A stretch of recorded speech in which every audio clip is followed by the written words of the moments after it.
This is Unhurried, and I'm your host, Doug Kyle. You know, life can feel like a race, rushing to the next thing, never time to reflect. But there is incredible value in slowing down with God to take in His perspective, His presence, His pace.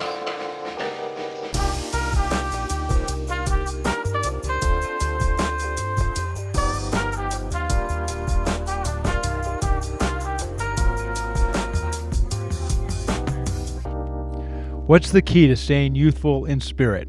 And what did Jesus mean and what did he not mean when he said that we should come to God like a child? This is episode 15 of season 2 of Unhurried. I'm your host, Doug Kyle. Welcome to both our listeners and our viewers. Unhurried is meant to be sort of a deeper dive into what we talk about each weekend, a chance to live with it a little bit, to process it, to reflect on it, to maybe cover some of the things that we don't have a chance to cover on Sunday morning. Today, our topic is how to stay forever young. And before we're done, I want to give you 4 traits that we can learn from children. But, Ryan's here with me again in the studio. Hey, Ryan, a big night last night. I got to witness something that was pretty unique. Tell everybody what happened last night. It was a great evening. Yeah. Well, Kyle, Kyle Duggan, one of the other pastors here at the church, he and I played together on a hockey team, and our hockey team won the championship last night. Yeah. So, yeah. Woohoo.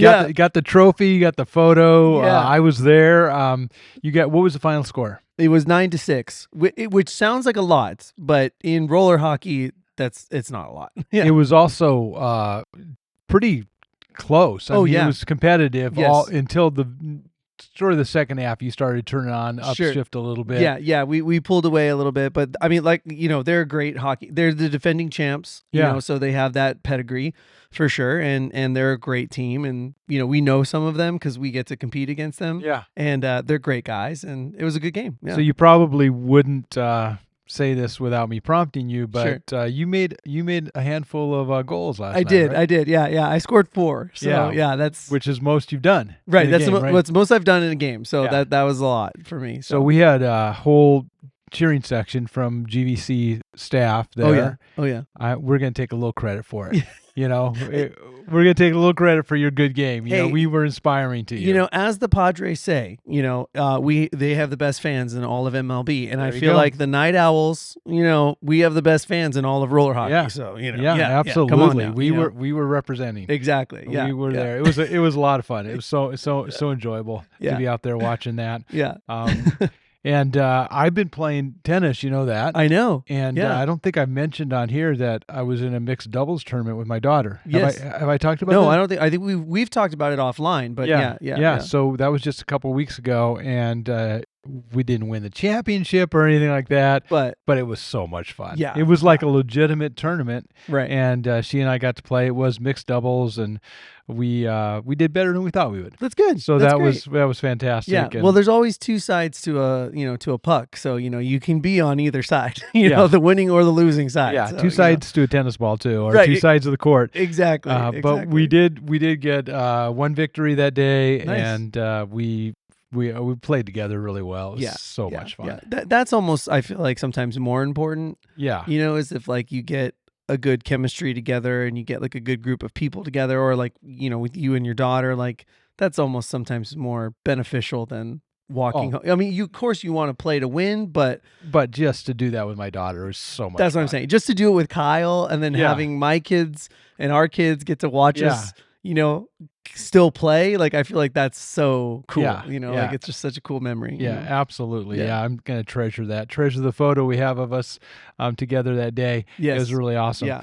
Well, I have a great update today. So this has been a story that's been developing. A few weeks ago on the podcast, I mentioned that, I've said for a long time, Unhurried is supposed to be like sitting down, having a cup of coffee, in a unhurried way, thinking about what we talk about. Right. Well, we said, hey, we should, just for fun. I was just joking. We should do some coffee mugs for swag. Yeah. Turns out someone heard that. Someone donated the funds, one of our listeners, to get those coffee mugs, and we now have them. Yeah. Should we show them off a Yeah, little bit? so if you're watching on YouTube, these are the Unhurried mugs, Woo, woo. and they're really nice. They're so nice. They came out I know. so great. So they're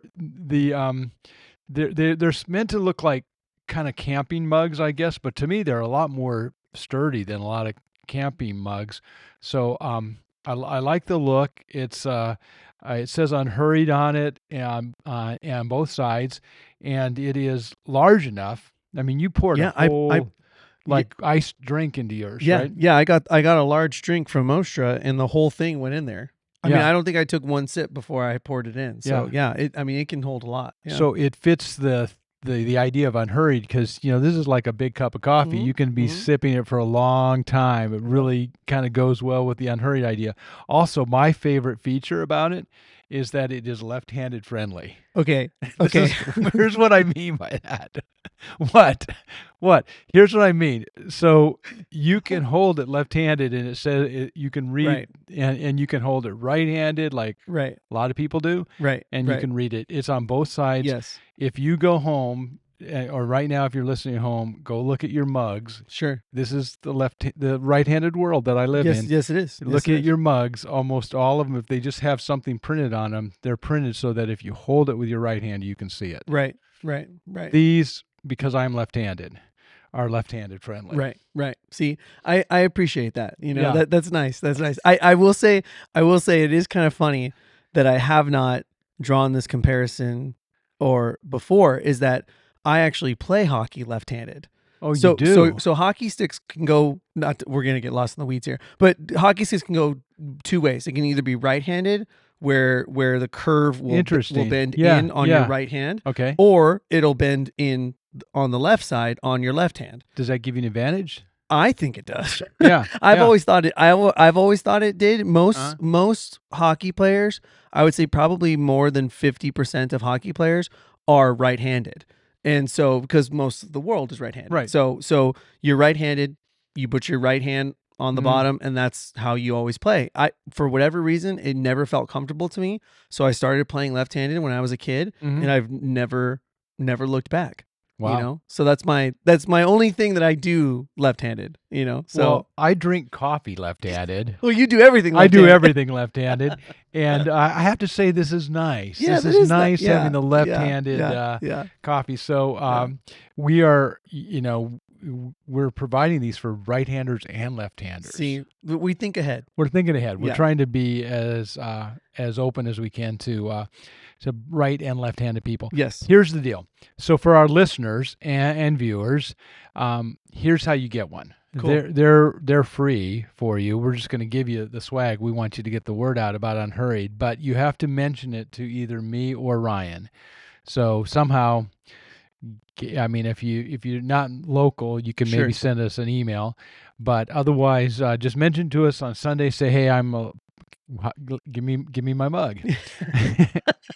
And then good morning. Give me good my mug. morning, give me my mug, and then we'll give it to you. Nice. But and I can't wait to see people carrying around the lobby, I know. getting their coffee on Sunday know. morning, drinking from it, Yes. and then if people come up to you and say, "Oh, where'd you get that?" Right. You have to say, "Well, you have to listen to the podcast." Yeah. Yeah. You That'd be cool. can't. That's the only way Does- they can get it. Yeah. Does Cindy still have a shelf in the kitchen with people's mugs on it? I think there are. Oh, that's cool. Yeah, there are. Yeah. Yeah. Yeah. So you could use it and then leave it here if you Yeah. want to, and then bring it back. Put your name on Put your it. well, put your name on it for sure. Because these are going to be collector items soon. They'll be expensive on eBay pretty soon. So, yeah, you definitely want to put your name on it. It's like the giveaways that they have like at the Pods games, Yeah. and then you go on the next day on eBay and you're like, I'm not spending $100 on a Tatis bobblehead. Like that's crazy. Somebody is, though. I know, right? Yeah. So, I love it. I love it.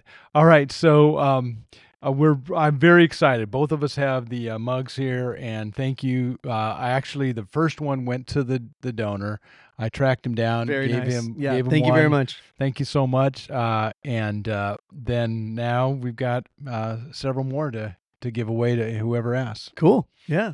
Yeah. All right. There was a buzzing about the lobby. One of our listeners asked me about it on Sunday, Yes. but I didn't give anything away yet. I know one of our listeners too was like the idea of the Unhurried merch, Yeah. of like, trying to find new ways to get us new merch and stuff like that. So I'm I like, love cool. it. Yeah, let's keep it going. I love it. All right. Well, we're going to add a new feature today Cool. to our podcast, and Yeah. that is listeners' questions. This was recommended by Kyle. When he was part of the podcast a couple weeks ago. So we've got a listener question that Cool. came in. Yeah. So I'm gonna have that feature at the end. Okay. I So think that's great. we'll save it to the Yeah. end for the listener question, but hopefully every week, if we get listener questions, we'll include those in the podcast. And it kind of fits well with the series that we're in right now on this podcast, which is the questions of Jesus. These are the questions that Jesus asked us, so not our questions, but his questions of us. And we've been looking at those questions that have prompted us to think more deeply ourselves. Questions he asks individuals, but still are good for us to work through ourselves. And this week, the question comes from Matthew 21:16, and Jesus challenges the chief priests and the teachers of his day with this question. He says, "Have you never read, from the lips of children and infants, you, Lord, have called forth your praise?" And it's a kind of an obscure question that is only in one of the Gospels that has this here in Matthew. But I don't know if you've ever heard the expression. Have you heard people say, like maybe a kid says something profound or funny or clever, Sure. and they say, "Oh, out of the mouths of babes." Right. Have you heard that expression? Oh, yeah, for sure. Yeah. That comes from this verse. That's Yeah. the King James version of this passage, out of the mouths of babes. And so the way my translation reads is, have you never read, from the lips of children and infants, you, Lord, have called forth praise? And the context is this was on the week before Jesus died and then rose again. It was Easter week, which is when we're recording this podcast. Sure, Actually, sure. is the same time we're talking about this right now. It was that week. If you read it in Matthew's version, it seems like it came maybe Sunday afternoon, Palm Sunday. If you read Mark's version, it looks like it's on Monday. So it's connected with Palm Sunday, but it could be the very next day. Sure. As far as the timing of it. But nonetheless, Jesus has cleared the temple, and then he heals a handful of people, and then these kids start singing out Hosanna to the Son of David. Yeah. This incredible, beautiful praise from the Old Testament, and Jesus, receives it as praise from him. They get criticized by the religious leaders because it sounds like they're recognizing him as the Messiah and as God, which they were, and they had a problem with this. And so that's when Jesus asked them the question. Of course they're doing it. Haven't you ever read? Right. The Old Testament, Psalm 8 says that from the mouths of children and infants, Right. I've ordained praise, or I've Sure. called forth praise. Sure. And it was really kind of cool doing it Sunday because what we did, it was, since the kids choir was singing, Right. we intentionally saved the kids choir. Usually they come early in the service when we have them sing. We had them at the very end because after talking about this, it was so cool to have the kids sing. Right. Your kids were stars, by the way. Well, Mike, yeah. Now, or stars or stole the show. It's a real fine line. Stole the show too. Yeah. It's a real fine line. I am kind of bummed because, shout out to Pastor Andrew's kids. His daughter has a lovely voice, and I was looking forward to hearing her, but she unfortunately got sick. So then I guess my son stepped up and, Oh, he was the understudy. He was the understudy. Yeah, he was the understudy. Or the understudy, or just the willing participant to, just go like, sure, I'll do it. You know what I mean? So, So, I was a little bummed that we didn't get to hear her because she has a very lovely voice. Yeah. But, there'll always be a next kids choir performance, and hopefully we'll hear her again. So, I felt like it cemented the message so well, though. It really did. Have the kids come up and sing after we spent a whole message talking about the value of children's praise and how much Jesus valued it and how important it was and why it becomes this model for us, and then have the kids come up and do it. And then I thought I was super clever because I then halfway through first service, it was early on in first service actually, our children's director said to me, "Hey Doug, we got a kids choir T-shirt for you too. Do you want it?" And I go, "Oh, maybe Sure. I'll get it later, Yeah, whatever." yeah. And then I thought, wait a second. No, yeah, I do want it. Put it in my office, and I'll come out at the end of the morning with the Yes, shirt on and yes. say I'm joining the choir Oh my because gosh. I want to be a kid. We're all supposed to be childlike. Sure, It sure. kind of backfired on me. Really? Why? Well, is this your take on it? This Sure. is my take, is that when I came out and did that first service, um, people connected with it. It was fine and everything. But then the way I said it, I didn't mean it to come out this way. It sounded like I was saying we were all going to sing and do it. I was going to sing with the kids right then.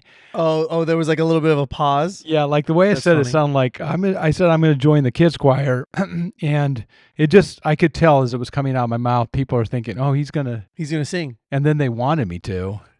And they're pulling out their video camera, their phones and video, and I'm going, that's not going to happen. Yeah, And that's then funny. after the service, I had several people come up to me and say, "Oh, I thought you were going to sing. Yeah. You should have sung." You should have. I'm going, "No, that's not going to happen." I used to go to a church when I was younger, and the pastor was, or used to be a worship leader, and he then became a senior pastor. Uh-huh. And as the band, we would have to be ready, because if he came up at the end And started singing. and started singing, we had to go for it, because Wow. and like I said, he had a very lovely voice, and he was a worship pastor for a very long time before he transitioned into a senior pastor. But yeah, it kind of reminded me a little bit when you did come up and you said you were joining the choir. I was like, we might do this right now.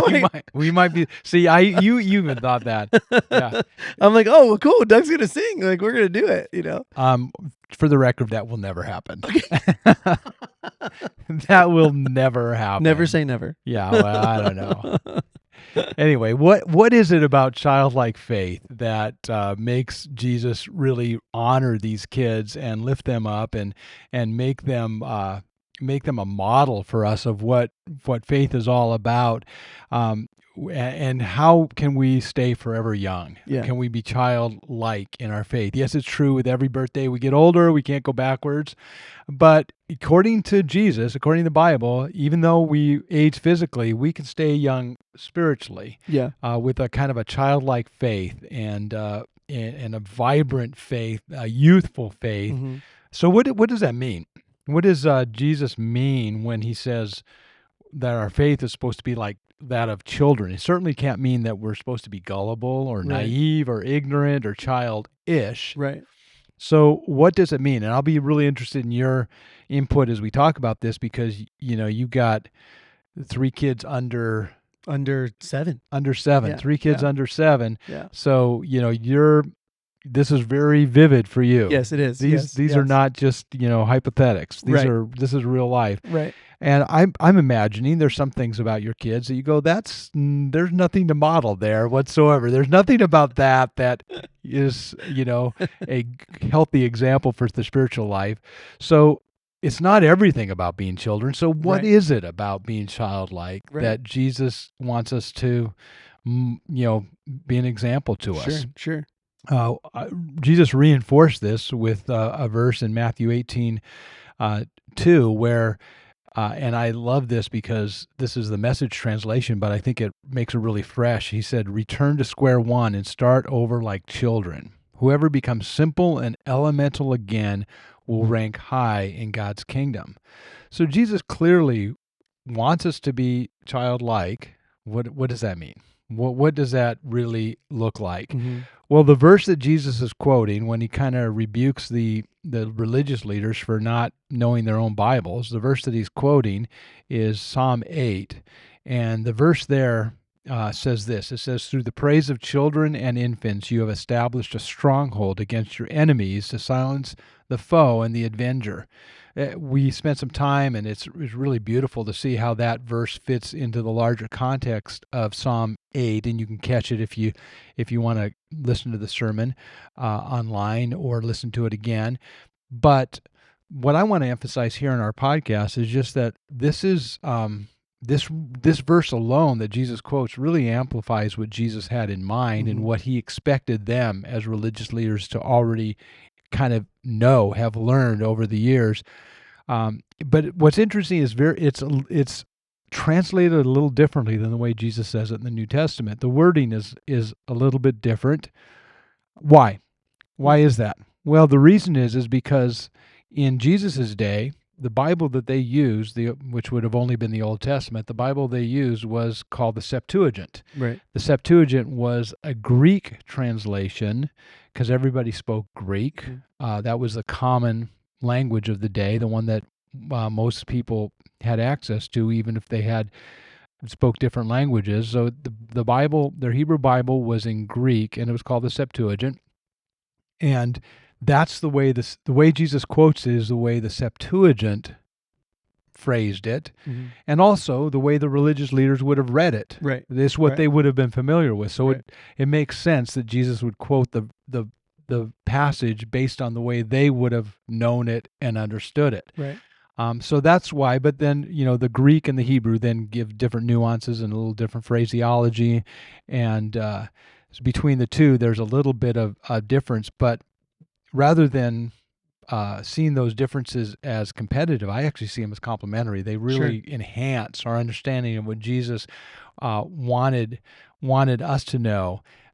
The idea that praise from children, even infants, which is amazing. When you've had kids that are infants, can they pray? It's hard to imagine them praising God. I know. Well, Manda always says they're like potatoes, like in the first 3 or 4 months, because they don't really do anything. Yeah. But yeah, that passage is I don't know, just the infant praising, but then there again too, they do start to they start to recognize your face. They start to recognize sounds and things like that. And they get so excited. You get the hero's welcome every time you get them from their crib or you pick them up or something, you get that that sense of joy of oh, I know you, you know what I mean? Yeah. You're my people, so yeah, that sense of praise you get, I think is what, Jesus was talking about there, Yeah, I love that. I love that it goes all the way back to infants and potatoes, if we're going to use your phrase. But all from the phrase of children's and potatoes, potatoes established that's the Ryan translation of this verse, or the Amanda, translation. I don't know anybody that has witnessed the birth of their child. Yeah.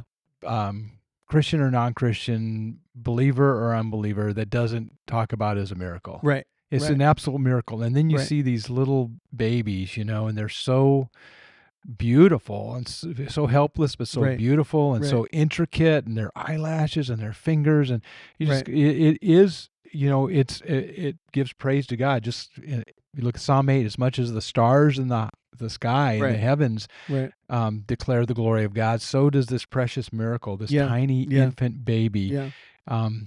And it's such a evidence of how intricate and delicate and precisely God has planned us and purposed us. I love meeting first time parents. I was at a restaurant the other night, and they were clearly, I was there picking up food, right? They're clearly, out on a date, and the mom is standing with the toddler or with the newborn? No, she was still pregnant. Oh, still pregnant. But okay. very we were talking any day. And so, she's standing. But you still didn't ask. No, I didn't ask. No, of course not. No, we know that. No, yeah, come on. Yeah. Yeah. No, but I could, obviously tell she was very pregnant. Right.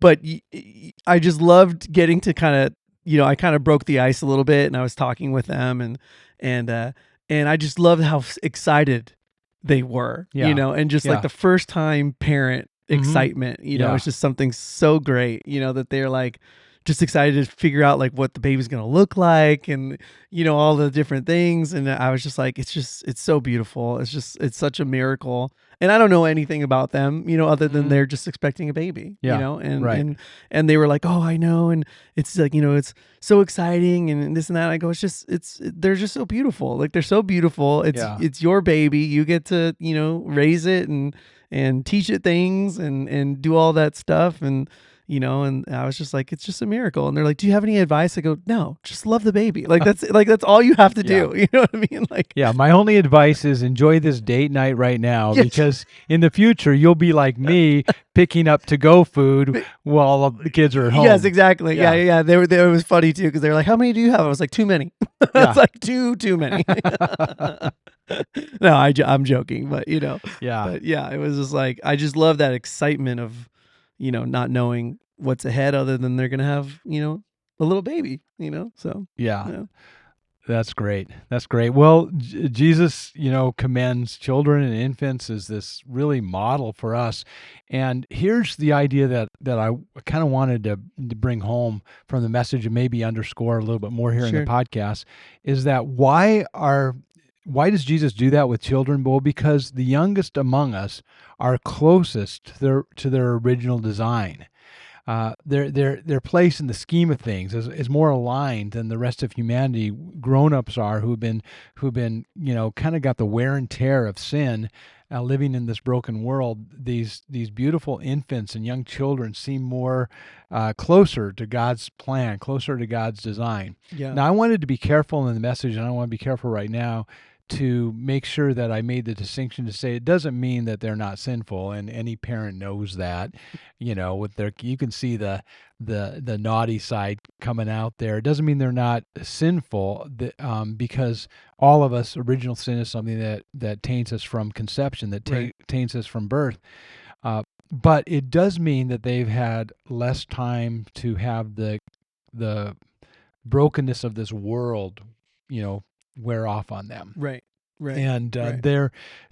I didn't want to say they are perfect, but they're not perfect by any No. means. We all know that. Yes. But they're closer to God's original design, less impacted by a broken world. They're not necessarily godly, or not necessarily always good, or always a model, but they can be a model. There's something about that and what they represent. Yeah. So it's not being child, it's not being like everything about a child, but there's certain things that they represent, Right. at least as conceptually, Yes. that are translated to our life. And I want to share those things. They're what I'm calling 4 traits that we can learn from children. The first thing is that they trust without cynicism, and they haven't become cynics yet. No. They haven't become jaded Right. by this world. It Right. feels like a lot of adults have trust issues, and maybe understandably, for good reasons, or Sure. for unfortunately bad reasons, bad things that have happened to them that cause them to have trust issues. And so children are naturally trusting until this world has taught them otherwise. They are naturally that way. And so to me, that becomes a great example why childlike faith is a model for us, because we too can trust that God knows what he's doing.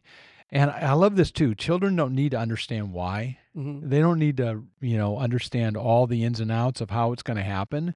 They just, you can tell them, hey, dinner's going to be ready in 20 minutes. And they don't need to know what's on the stove and what's cooking, and right. how long rice takes to cook, or anything like that. Sure, They don't need sure. to know all the information. Right. They just, okay, they trust you because the parents said that. And Right. we can learn something from kids that way in our relationship with God. We never know everything, what he's doing, but we can trust him, and try to guard against that cynicism and that jadedness that comes in. Right.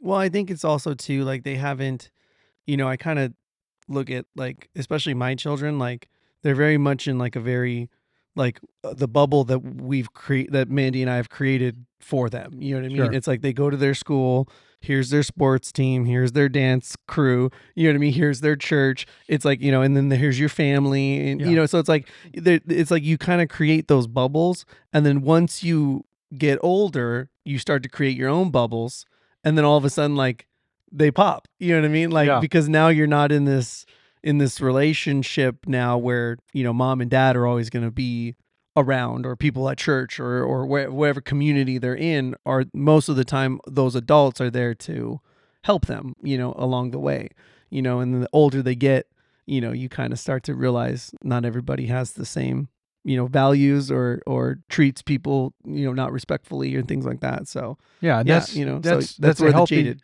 that's a healthy transition for a parent to make, to help guide them from sure. the kind of the young child bubble Right. to being able to interact in a healthy way and a godly way in a world that doesn't genuinely honor him, Right. honor God. Right. Help them transition. That's a challenge of parenting, but you kind of, there's something really precious about those early Yes, there years is. Yes. where there is that natural trust Yes. and less cynicism Yes. or no cynicism, Right. Right. less jaded. Right. I know. Yeah. You said too. I think you either said either earlier today or you said it in your message too, where it's like not so the naive part of being, Right. I don't know if you're going to touch on it or not. No, yeah. So like not so much like the naive part of being a child, where it's Right. like we just accept everything for what it is, Mhm. but there is something that is so sweet and is naive about children, where my daughter thinks they're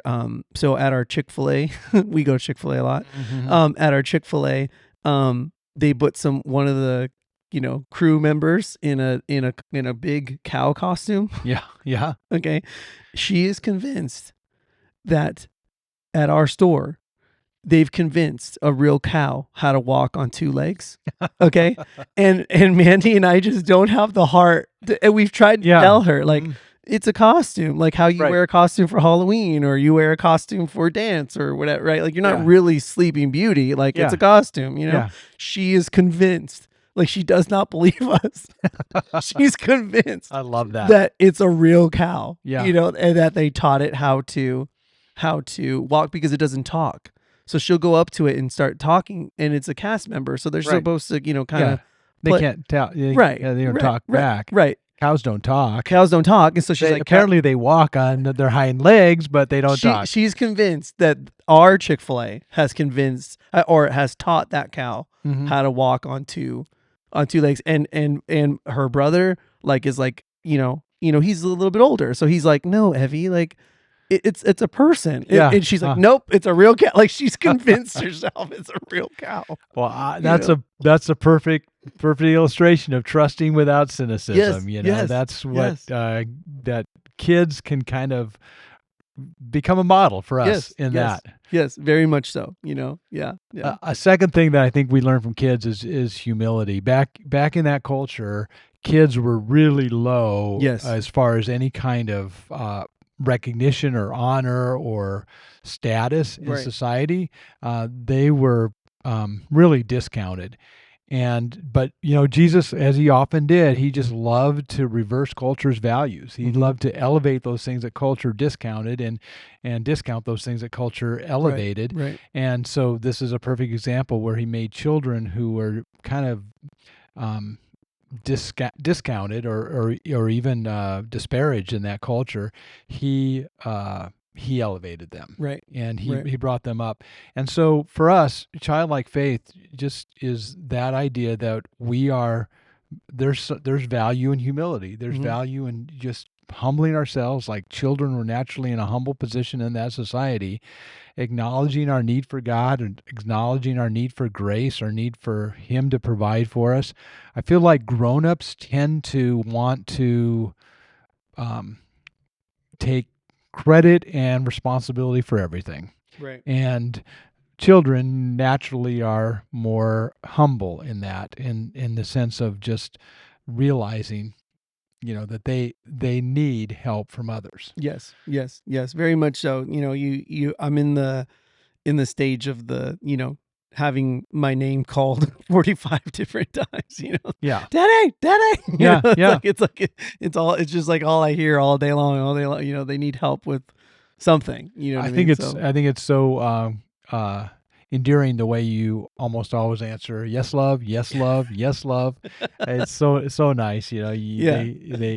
that you do that. But yeah, Yeah. it's probably 24/7. Yeah. It's all the Yeah. time. Someone's calling out for Yeah. you, and Yeah. maybe a couple hours in the middle of the night is about the only time it's not happening. Right. Exactly.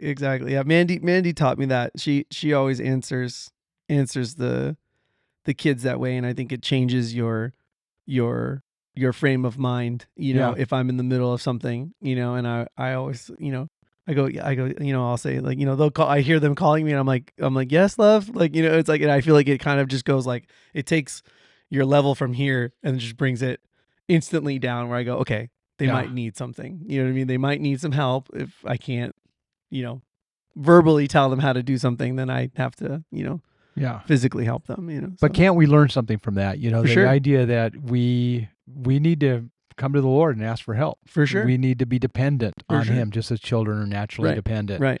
Well, I think he answers us like that too. You know what I mean? He does. He You know does. what I mean? Yeah. Like, Yes, love. yes, he's like, Yes, not love. what do you need now? That's not Yeah. how he answers us, Yeah. So, Yeah. That's yeah. a great point. Yeah. That's a Yeah. great point.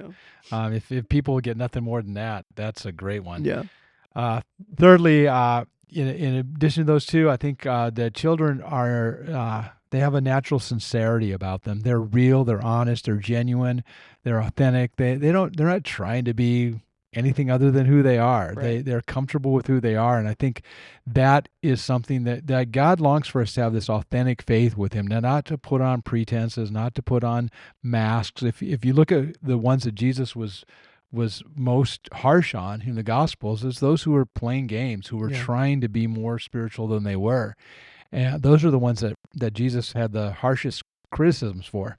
And so in the same way, God wants us to just be sincere, be true who we are, to be honest about our faults as well as our strengths, and to live kind of this life in an unfiltered way. I think kids are good at that. Yeah. And adults not so much so. Right. So the statistics show actually that kids laugh a lot more than adults. Did you know that? No, I did not know that. Kids, we laugh way more as children than we do as adults. And I think that's because they're more comfortable with life and who they are and what's happening. And they're not, trying to, manage everything and living somewhere else in their brain. And they're able to just be in the moment. Yeah. Yeah. That's fun. And then finally, kids they're I think the Bible honors children in the way it does because they're more receptive. They're soft towards God. They're ready to follow him, even when the path is uncertain.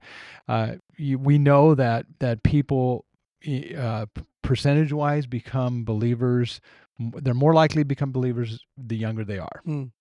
As you get older, it becomes harder because you've kind of set your course and you've kind of developed your defenses against God, and you've built your case. And it's the younger you are, the more open and more receptive you are. And that's certainly what we saw in the story there that we talked about on Sunday, the episode from Jesus' life, where the religious leaders didn't recognize who Jesus was and the kids did. I called this their spiritual perception. They had a greater spiritual perception as children to what Jesus was doing and what God was at work doing than these grown-ups did. And I think that's another reason why Jesus honors children, is because they have this receptivity that we as grown-ups can lose. Right. Well, even Jesus himself, when he was a child, and he got lost, and then he answers his mom like, well, where did you think I was going to be? I'd be in my Father's house, so he once again, he's just backing up everything that he did, even as a child, that he still was in his Father's house. So, Isn't that something? That's a great observation. So in the end, children can teach us to be trusting, humble, sincere, and receptive before God. I think that's why Jesus champions us being childlike in our faith. Yeah. Yeah. Agree. All right. Well, we said we'd end with some listener questions. I actually have one question for this week that came in, since we asked people to send them in, and it was a response to when you and I were talking. Last week. We were talking about how there's passages in the Bible that can be sort of inscriptive for us. They speak to us on a deeper level. I shared mine from Psalm 46, and then this listener wrote back and said for him, it is Proverbs 3, 5, and 6 is that passage for him. So I thought that was a great comment on what we said. And then he added a question. It is a super spiritual question. So are you ready for this? Give me 1 second. I'm ready. You're ready for it? Okay. All right. I don't know what you're doing there, but I'll trust that that's gonna make. I wanted to make a note. I wanted to make a bookmark for his verse because I didn't know it by heart. Oh, okay. Proverbs yeah, 3, yeah. 5, and 6 Yeah. is that's the one about trust the Lord with all your Yes, heart. it just came. Yeah, So good. yeah, So good. so good. All right. So here's the super spiritual question following up that famous proverb. Okay. Speaking of tacos, what's your go-to taco place? For me, it's Taco Taco in Poway, best carnitas tacos I've ever eaten. Wow. So I guess we were talking about John the Baptist, and I Right. talked about how I bumped into Jean Baptiste, Yes. who was our church. His name Yes. means John the Baptist. Sure. At a taco place. Yeah. So I guess That's that really was a quite- big the question. takeaway. Yeah. That was a big takeaway. Yeah. Taco. So Yeah. so what? By the way, Taco Taco in Poway is not a sponsor. We Yep. maybe they should be. I Maybe- would not hate that. Maybe that's the next step in our There we podcast go. to get taco. Gonna get a taco. Get a taco shop to be our sponsor. All right. So what's Ryan? You haven't seen this question yet. No, This I is have the First not. time you're hearing it. Yeah. What is your go-to taco place? Go-to taco place. What a great question. So here's the thing. The thing is that I used to be this is a long way to get there. But I used to be a jalapenos fan. Yeah. That used to be my favorite one to go to. But I think recently I've really gone to the TJ Tacos in Escondido. Because Never been there. Heard about them. only because I'm in a kick right now where I like adobada tacos. Yeah. It's a different way to marinate the pork, and I'm obsessed with them right now. Those are my favorite tacos. And so they do a good job. They do a great job. Great job. Yeah, you should definitely go. It's worth it. Yeah. Abadabo, is that the ones that they carve from the? Yes, it's a big piece. Yes. And then it's on a turn. Yes, like a spike that turns, and Yep. then they carve it off of that. And it's all fresh. So they have that whole thing there. Yeah. And you walk up, and they slice it on the spot. They slice it right on the spot, and they put this it's like a greenish salsa kind of on top. Mhm. Oh man, it's awesome. Yeah, those are my favorite. So TJ Tacos and Esco is my favorite. Yeah. All right. Well, Richard is the one that sent this question. Yeah, okay. Richard, for me, I am going to throw out there Yesenia's. I knew you were going to say that. Yeah, I mean, how could you not? Right. That's where I had been last week when I was talking about bumping into someone for tacos. Right. And the reason I like them is because they serve lengua tacos. Yeah. Lengua, for those who don't know, is tongue, beef tongue, and it's it sounds a little bit exotic, maybe a little bit out of your comfort zone, but once they're so good. They're very good. So good. Lengua Yes, tacos. And Cindy's less excited about them because sometimes you can see the little taste buds you can. on Yeah. the meat. And Yeah. she's going, it's like, I don't know. It's like Right. the taco that tastes you back. Yes, But they're good. They're good tacos. Yeah, that's good. Really good tacos. So that's good. my go-to place. Not a Yeah. sponsor, but maybe we can get them to be a sponsor. Maybe we can get TJ's or Yesenia's or Taco's great too. So Yeah, Taco, well done. Yeah. So great question. If you have a question, spiritual or random, that you would like to ask, send them to unhurriedpodcast@gmail.com, and we will do our best to get it in this segment. Hopefully a few people do, and we can make this an ongoing segment. that would be fun. Yeah. Yeah. Well, I hope this has been encouragement to you to think more about what it means to have a childlike faith and how the kids in our lives can actually be models for us. Not in everything, but in certain ways, they become great models to us of what Jesus expects from us, hopes from us, desires in us as we follow him.